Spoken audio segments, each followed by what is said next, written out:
This podcast is supported by listeners like you.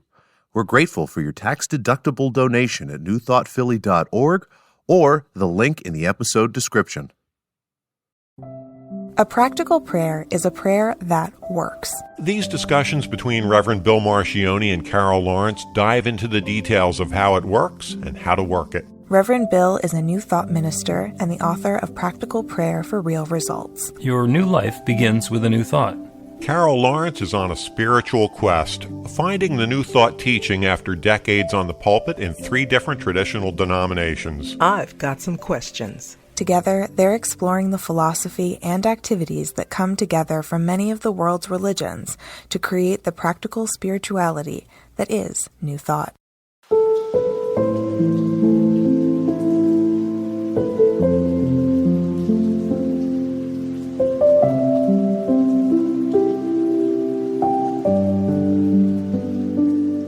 Welcome to the Practical Prayer Podcast. I'm Carol, here with Reverend Dr. Bill Marcioni. It is wonderful to get together again, and I'm looking forward to our much more peaceful conversation today because you want to talk about Buddhism. I do. I love New Thought. I really do. It's just everywhere I turn, with whatever I pick up to study, it's just such a beautiful thing. But it also, I know it's a synthesis of a lot of different religious beliefs or religious orientations, and Buddhism is one of them. Mm-hmm. And in the discussion of comparative religions, often I'm finding that Buddhism it's popular. It's not like it's, people don't know about it, but that which makes it what it is sometimes to me just gets left out. It's so important, that idea of peace and simplicity, which it sounds nice. You talk about it, you say, okay, but when you look at the craziness that's going on in the world from whatever perspective, that part of that belief system seems to be very absent, even from those who say, oh, I like Buddhism, Yep. So I'm interested in your thoughts about how Buddhism speaks to New Thought. Okay. What's the conversation? Yeah. And one of the ways that I describe New Thought in general and New Thought Philadelphia, which is my spiritual community in Philly, is that we're kind of the greatest hits of all the religions. So we're not necessarily inventing anything brand new for ourselves. We're putting it together in a new way. And the idea is if you can love like Jesus and meditate like Buddha and pray like Muhammad and believe like Moses, pretty good start. And that just implicitly says every tradition has something to offer. And especially Buddhism, actually Buddhism and New Thought have a lot in common because they're the only two that, well, that's probably the shamanic, the earth-based traditions don't have a prophet where you're following either. But there's not, these are the rules that you have to follow, and this is the guy who you have to worship in Buddhism. Mm-hmm. And the same thing in New Thought. And other religions tend to have a God out there or a Jesus or, their prophet or their Weisho, or in Hinduism, there's lots and lots of different deities. Mm-hmm. Lots of deities. And Buddhism is much more about being grounded, centered, going within and living in harmony. Mm-hmm. And it's still not easy. It's still not easy to do. I mean, the explanation can be really simple, but just getting into one topic and diving in on a deep dive can be a big process. A big process. Just we're gonna do a lesson on family relationships. Okay, in Buddhism. And there's just so much to it and so many different relationships and so much nuance and so much energy that we bring to it and our family members bring to it. And it's threading that needle and walking that path. And how do we bring the Buddhist principles to that? The principles are simple. The practical application, you spend a lot of time on it. I think that's true, but I also think that's true with just about any religion. I'm running them through my grid as I'm saying this, but it's true with all of them. I think the fundamentals of the faith, the belief system or the faith system looked at apart from the issues of the world and the external stuff is important, to get the fundamental understanding or principles of it. And then as life implodes and messes it all up, we have something to embrace. In other words, thinking about the problem that we have and then trying to pull in a principle to solve it, to me seems to be backwards. Yeah. The thing that attracted me to Buddhism was the idea, just the simple idea of simplicity. Yep. And I was tickled by Buddha says the problem you guys got, you're unhappy because you want too much. Right. And so I'm laughing at that before I knew, I tried to make the application at all.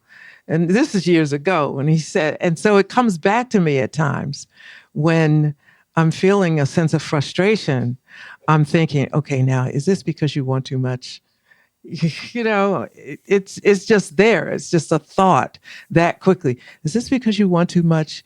And I run it. And sometimes that is true, but it's the foundation of these various faith traditions that are the answer, that give answers to us, for us, or supply us with answers sometime before the issues arrive. Yeah.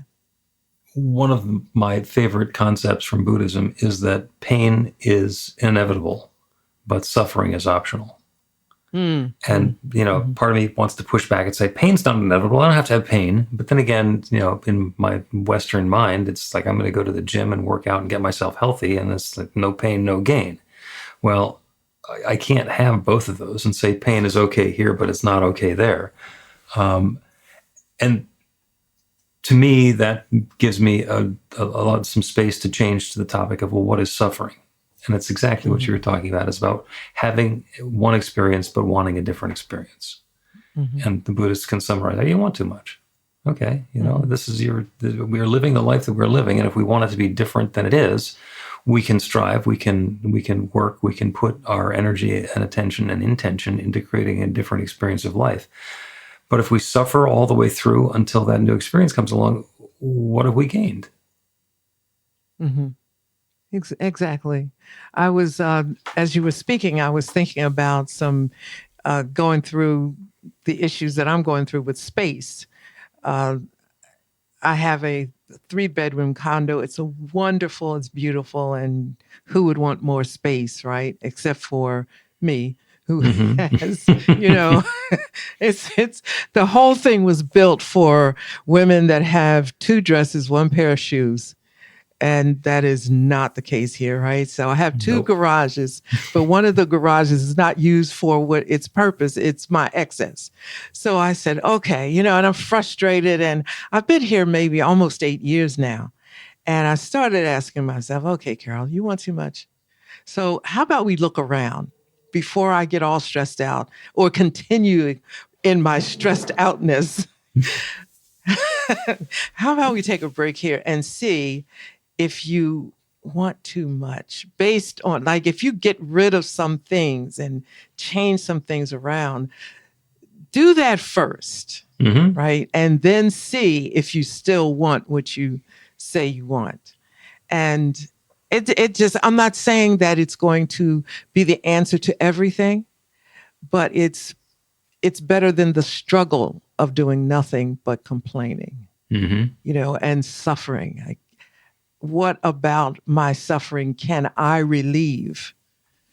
Right. While I'm waiting for whatever it is, which may not be necessary if I, relieve myself of the suffering. Yeah. And the question that comes up for me is, do you want too much or do you have too much? Or both or neither? Yeah, I think it's both. Okay. I think it's both. For me now, for me, it's both because I tend to hoard. So if I let go of some of the stuff that I am holding on to, I'm going to have more space. Right. So then the question is, do you now have enough since you dealt with this other thing? But, all that to say that it was what I had read about Buddhism and the things that came back to me that said, let me approach it from this way and see if it makes any difference. Okay. Just a thought. Yeah.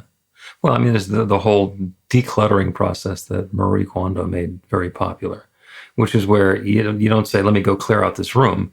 It's like, all right, I'm going to take this item and look at it and say, does this bring me joy? And if it doesn't bring me joy, or if it hasn't brought me joy in some period of time, I can lovingly let it go. All right. And then when I need whatever joy I think might be coming out of that sometime, I go find another one. And if it is going to bring me joy, then why am I keeping it shoved over in a corner there underneath a bunch of other stuff? Let me put it someplace in a place of honor and let my environment be in alignment and harmony with my inner perspective. And then I get to let go of a whole lot of stuff. And not just the material stuff, but the attachment to the stuff that, or the preconceived notions that I have about the stuff that's already here. Exactly. I went through that, with her. And here's what I thought for me. A lot of stuff brings me joy that I have. Mm-hmm. So I thought, okay, so what is the emotion that is attached to this? And most of the time, it's the joy or energy I felt at the time of the purchase. Right. This was so fun. And the memory of it still brings me joy. So I said, okay, this is not the approach for me because I got a closet full of joy here. That's right. It's like a photo album. Yeah. So what do I don't know what the process would be, but sometimes I just look at it and say, listen, Carol, you're not happy. You are just simply not happy. So what is it that's going to make you happy? Period. I get frustrated. I can't go through and sometimes I'll take an armful of it and just take it to the thrift shop that I like the most. Mm-hmm. So I'm not just going somewhere. I'm taking it and I'm giving it to some people and place that I like. And then I remember doing that a couple of times. And I'll get in the car and I'll feel really good because those were joyful things to me. Now they will bring joy to somebody else. But it's a starting point. It's not like when you get in the middle of the pool, how do I swim? So, I'm looking at Buddhism, I guess, for the space of our conversation here. I think it has so much to offer in terms of, you don't have to be a Buddhist and give up your church or anything like that. I'm not saying that. Yeah. But to me, that's the beauty of comparative religions, because you get to see and experience what others have to offer. That's like the candles that you light every Sunday. Yeah, the flames of faith. The flames of faith that I said I wasn't going to bring up, but I'm bringing it up. You're bringing up the flames of faith. Yeah, because it is such a beautiful moment. I don't get to come to New Thought Philly online all the time like I did at first, but I try to get there for that part. Whenever I do, it really does something, because you're saying that I'm stopping in this moment in my life, regardless of what kind of excrement is going on in the world. I'm stopping to appreciate everybody and what they bring. And to me, that's a game changer in a lot of ways. I appreciate the beauty of God that you bring that I would not have known had I not listened to you. Let's take a break. And then after we get back from the break, we'll actually listen to the Flames of Faith. Yeah. Learn to put practical prayer to work in your life. The steps are simple to learn and let you begin to get real results to create the life of your dreams immediately. Reverend Bill Marcione's widely acclaimed book, Practical Prayer for Real Results, gives you a clear summary of the New Thought principles behind practical prayer and the series of easy-to-understand steps found in the most effective prayers from religions and spiritual practices all over the world and throughout history. Practical prayer is not a replacement for your religion or practice. It's a technique to make the work you do in consciousness even more effective. The book includes 40 prayers on various topics that you can adapt as needed and use as your own.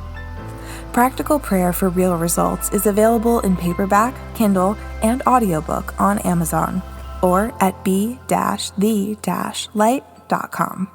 That's b-the-light.com.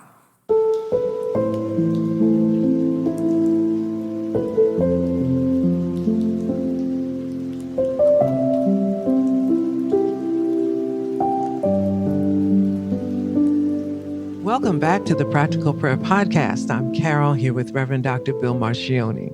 We're talking a little bit about Buddhism and also about other religions and faith traditions.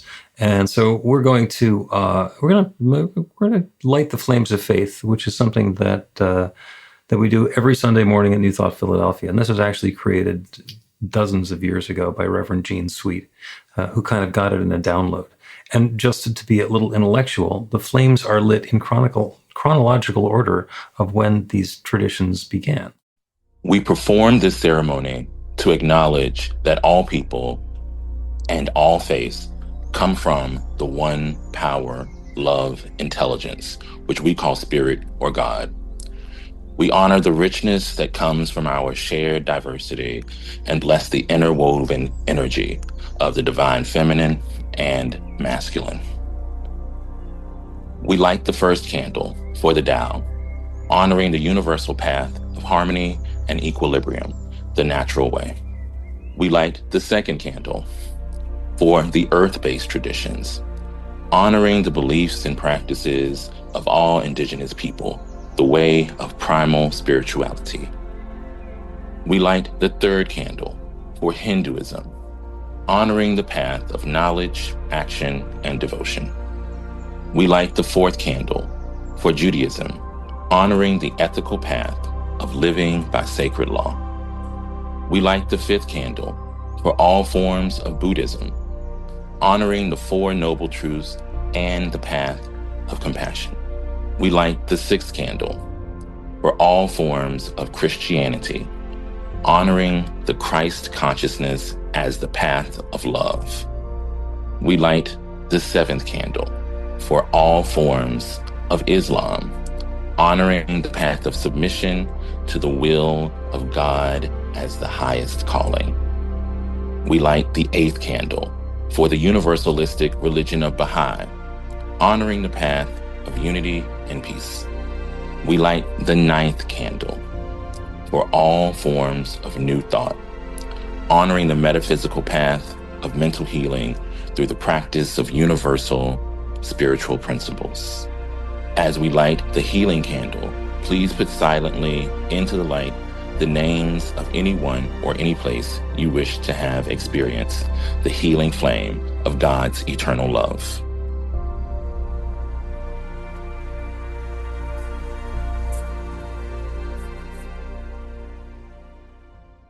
Blessed be. That's the flames of faith.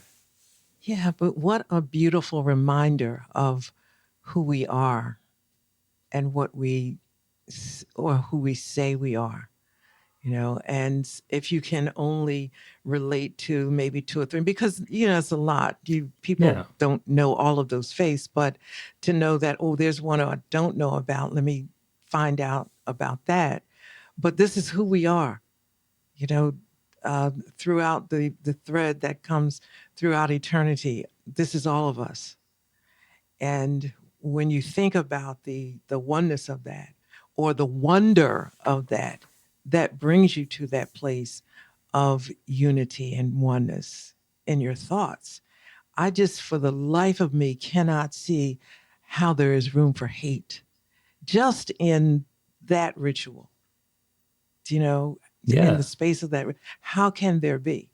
Yeah. I remind myself, how can I point at one of those candles or two of them and say, those are the bad candles? It's like, no, no. Especially since you pointed out it's in chronological order. Yeah. This is for the lack of a better term, this is the history of how I came to be in a real sense, and I'm not talking about, reincarnation or anything like that. This is the path of God that God has taken throughout history.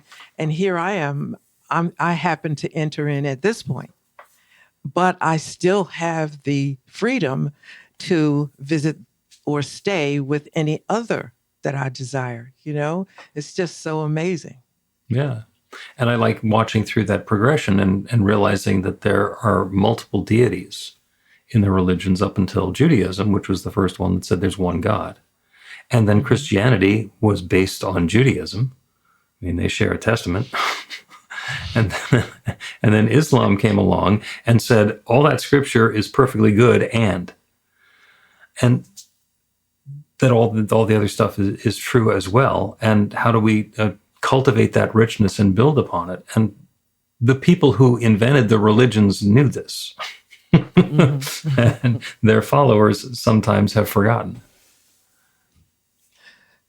Unfortunate. Yeah.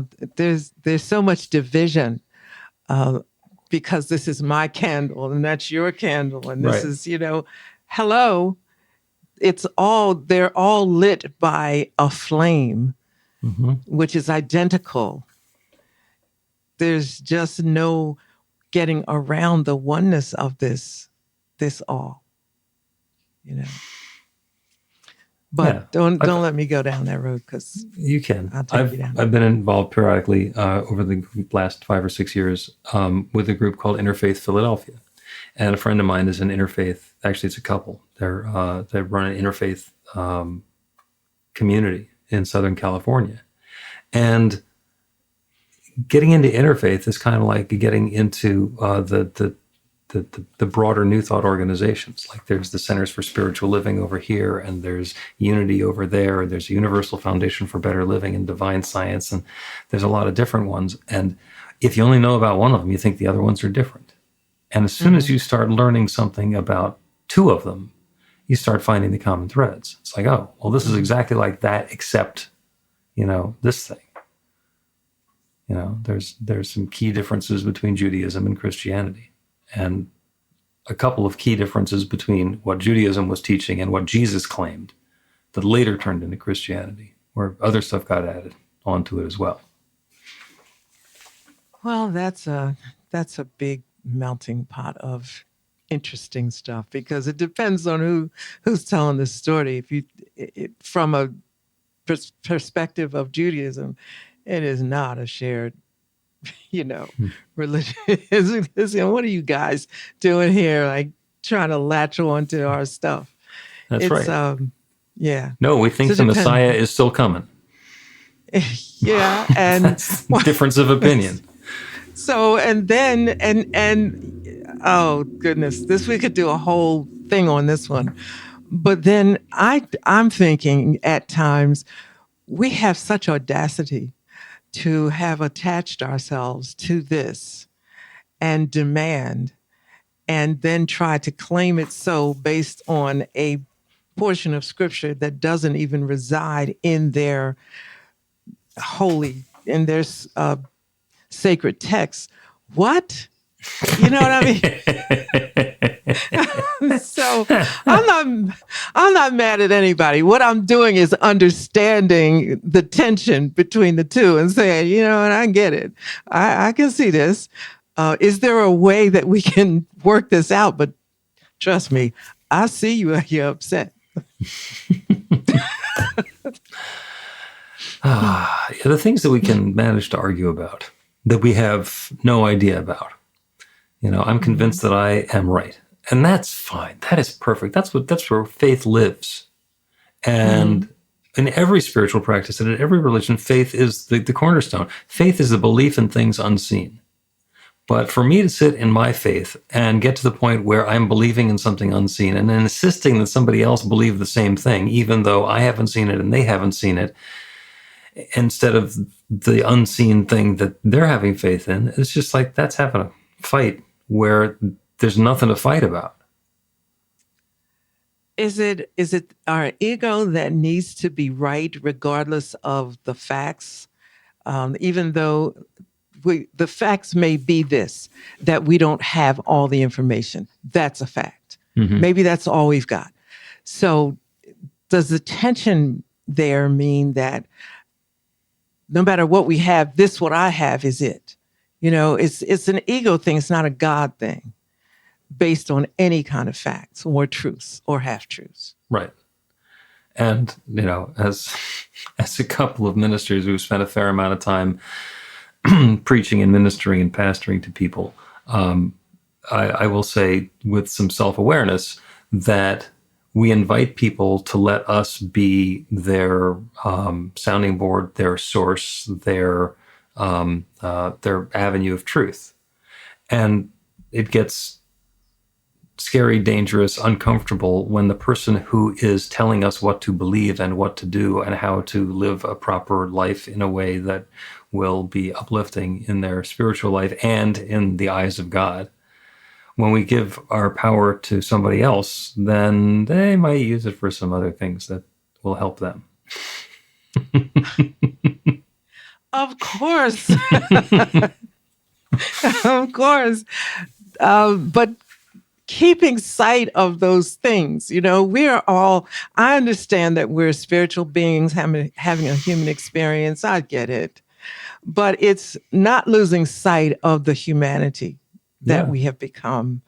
And it is part of human nature to want to have more, to be the best, to be competitive and all of that.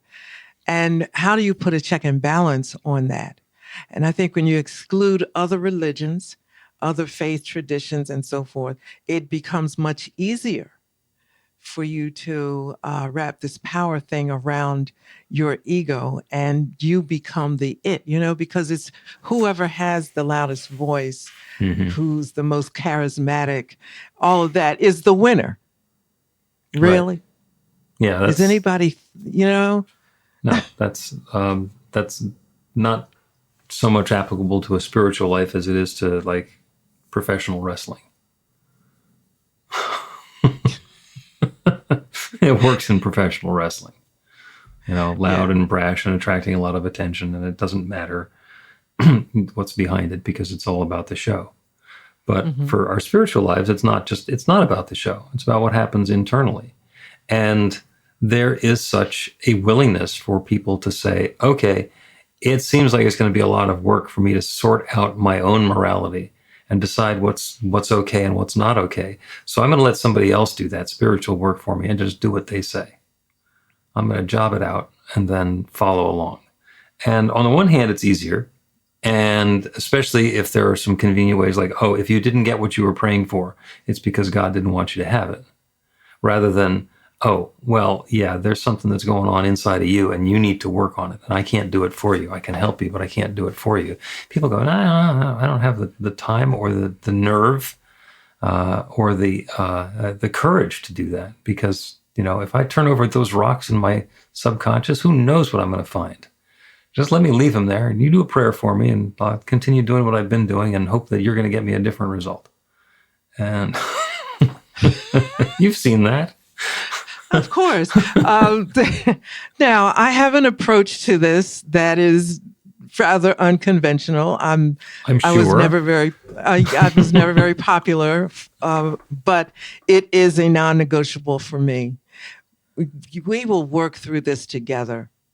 Yep. There's work to be done. Yep. Okay. I'm willing to work with you, but not for you.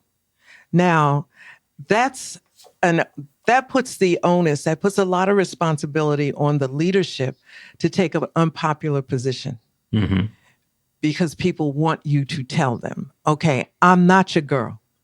I'm not the one. Yeah, and you're big on that. There's work to be done, and it's spiritual work, and it's internal work in consciousness, but it's work, and you can't job it out. It's yours. You know what I mean? It's yours. And I'm not saying it because I did it and I believe. I'm saying it because I think it's right. And if you don't do it, it's not, you can't claim it as your own. That's why it's easy for people to move from church to church. Right. Because this person says something that I like or I didn't like. No, you don't even know what you think about it. Do that. Take a Sunday off. You don't have to go there. Take a Sunday off and think about it. But that's a big, tall order, but it's a non-negotiable with me. Yeah. So a lot of, I guess my voice goes out to, it always seemed like a challenge, but it wasn't. It's like in a conversation of leaders, I'm inviting us to a shared relief in the leadership is showing, not doing. Right. You know? And yeah, to change that, to change the course of that river is not necessarily an easy thing to do. In New Thought, there's a lot of the same sort of thing. Some people will jump from, one spiritual community to another. The thing that happens much more often, since we've got folks who do healing prayer on behalf of other people, they do practical prayer or spiritual mind treatment or unity prayer, is they'll work with a practitioner for a while, and then they'll jump to a different practitioner.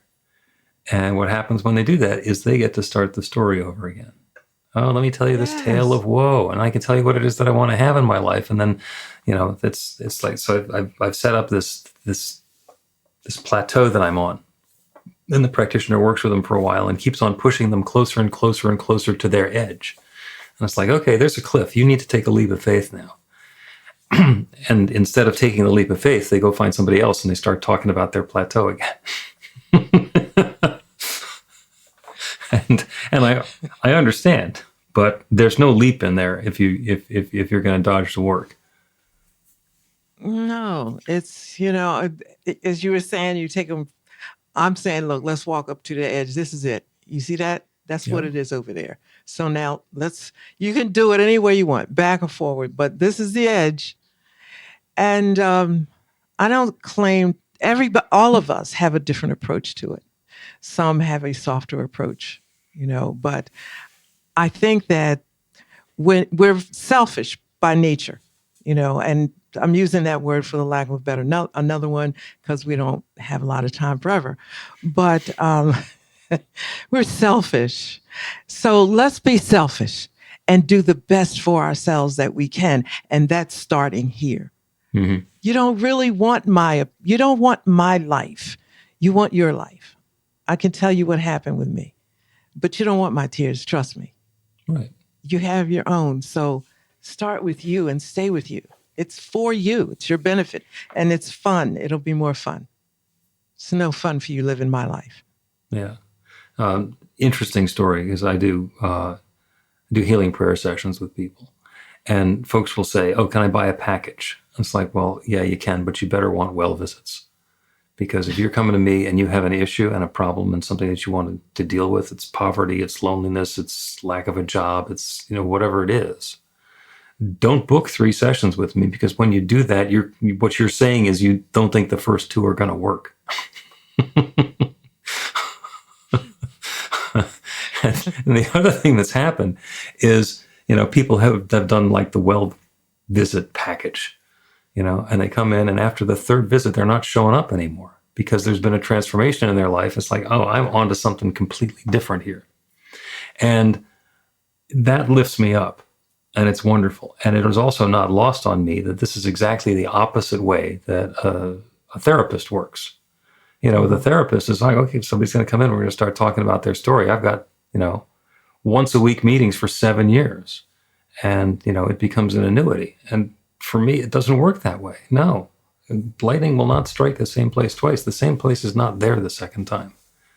And we can get that level of transformation going. So don't start with the assumption that it's going to take a while, or that you're not going to be able to do it, or that there's going to be some struggle involved. But like you say, the transformation happens in their consciousness. It happens in their awareness and belief system, and it shows up sometimes remarkably quickly in their life. And there's some folks who I'm working with now who, every, few weeks or a month, they'll do another session, but we're not talking about the same thing again. Mm-hmm. Whatever that was, oh yeah, that diagnosis, that resolved. This treatment plan has completely worked. The doctors now have a completely different opinion of what's going on for me, and let's talk about my relationship with, my friend. I think that that's so important, because that it takes a minute sometimes to work things out, but you can see the end from where you are. It doesn't have to be this way. It can be another way. So let's talk about how to get to that other way, or desired reality, as popularly called. So let's focus on that. And if you only come back 3 times, then that's good. See, let me give you a quick example. I got to be careful with this, because I want to make sure that I doubt it. Okay. So just keep it anonymous. He, she, they. Yeah, but it's a whole lot. Somebody said, "Oh, you were talking about me." No, but I used to do conferences with, I would be on the thing, and you do the altar prayer and so forth. And I got to know certain people. You see certain people every year, mm-hmm. and they would want me to pray for them, and fine. But I started noticing it was the same prayer mm-hmm. with a couple people. And I've been thinking, wait a minute, you still worried about this?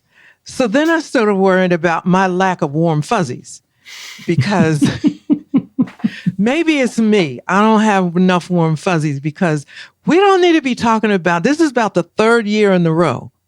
And if this person is still being crazy, you should have dropped them off last year. I mean, after the first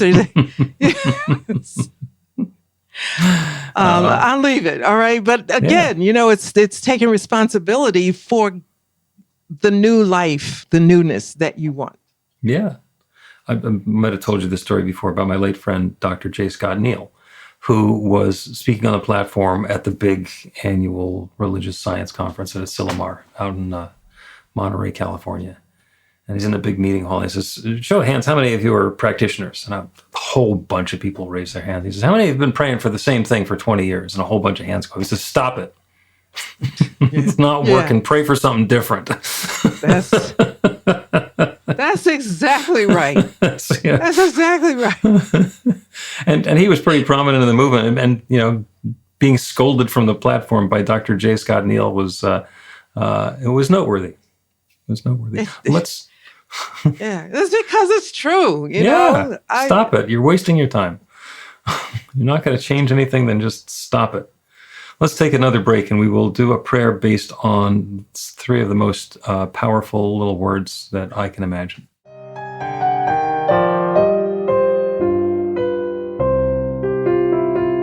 Here's Reverend Bill letting you know that the Practical Prayer for Real Results class is now available on demand. That's right, you can take it at your own pace, anytime you want. All of the information is at BeTheLight.com. That's B-the-light.com. You know where to find that stuff.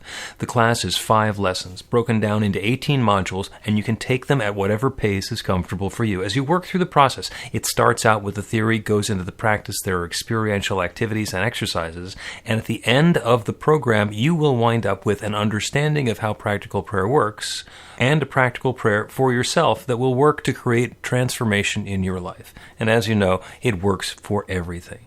Take a look at the class online at BeTheLight.com. There's a sample lesson so you can see how the class is going to work for you, and then dive in. The great news is it's on sale now. You can register and save $20 off of the regular price. I'm looking forward to seeing you in class.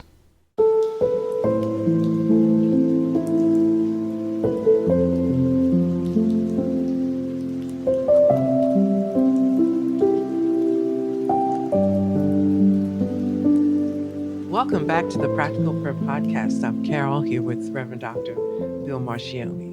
And I had promised a prayer based on 3 of the most powerful words that we can put together. You know what they are? Surprise me. That's 2 words, but the 3 most powerful words are I don't know, Mm. And the reason that I think that those are such powerful words is because before we say, I don't know, our minds think that we do know. So whatever space there is for something new to show up, a new idea, a new thought, a new experience, a new intention, a new choice is full. Mm-hmm. There's no room at the inn. And that new idea needs to go lie in the manger until it's ready to be honored. So if there's something that's going on in your life where there's some confusion or befuddlement or something that you want to be having happen differently and it's not, that's where this prayer becomes powerful. We get to say, I don't know. I don't know. And that is not the end of the story, because I don't know means that I don't know yet. I don't know now. I haven't known up until now. But that opens up the possibility that we can know. So if there's something specific that you want to know that you don't know, bring it to mind. And if there's just an overall tendency of gripping on to what you think you know and letting that control what you're doing next and squeezing out the possibility for something different, bring that to mind. Take a deep breath. Let yourself be filled with that idea of what it is that you want to know. And then breathe out and acknowledge, I don't know. And in that out breath, we're surrendering, we're releasing, we're letting go. And notice that that exhale leaves you ready for another inhale. Breathe in and be inspired. That new idea is ready to fill you in the same way. And again, surrender, let go. That might be the final answer. That might be a step along the way. That might be a distraction that's softening us up for something really big. Who knows? Keep breathing, whatever way is comfortable for you. As we turn our attention away from the situation or the circumstance or the topic that has had us stymied up until now, acknowledge, I don't know. I don't know. I don't know. But I do know that there is an infinite intelligence, one limitless creative power. I call it God or nature or spirit or the Big Bang, the source, creator, whatever it is that I call it. It is that one which has been sharing itself as every aspect and facet of its creation since the very beginning of time. It is an infinite intelligence that knows how to create galaxies and does so with seeming effortlessness. Everything that exists everywhere, every planet, every particle, every person, every moment, everything is that one taking its own specific and particular form. So I know that that one has been recombining and evolving and unfolding itself as every part of creation since the very beginning of time. It's doing that right now as me, as each one who is listening to this practical prayer. I know that infinite intelligence is guiding all of this unfolding. And so what I do know is that that infinite intelligence can reveal to me exactly that which is mine to know in the perfect, very clear, very understandable way at the perfect moment, in a way that's unequivocal, unquestionable, clear, and actionable. With that new idea, with that new knowing, with that new inspiration, I am able to take the next perfect steps and participate in co-creating this next experience of goodness. I don't know. And I don't know is making way to know something different. And that new knowing, that process is unfolding right now for each of us in our own way, for all of us. Wisdom and insight, guidance, understanding, and peace of mind through the entire process is unfolding now. I am so grateful for the good that's happening. I'm so, so grateful for the willingness of each one here to engage in this process, to let go of the ego attachment to thinking that we know what it is that we think we know, to make room for something new. And so with gratitude for all of this good, I speak this word of invitation, of intention, of opening. I release it into that creative law that creates everything, that one divine mind that has been creating since the beginning of time. And I know it is creating this goodness as us now. And I let it be. And so it is.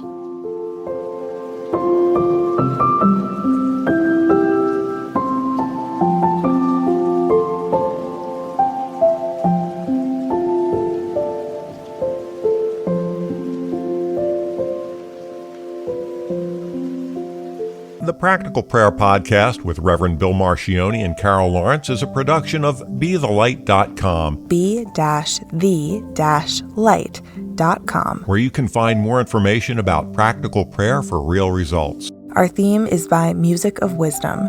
You can learn about the spiritual community of New Thought Philadelphia with daily guided meditations, Weekly celebrations of spirit, and Reverend Bill's classes in practical spirituality at newthoughtphilly.org.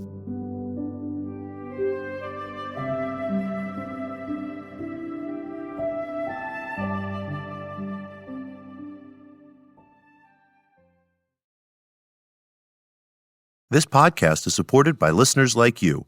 We're grateful for your tax-deductible donation at newthoughtphilly.org or the link in the episode description.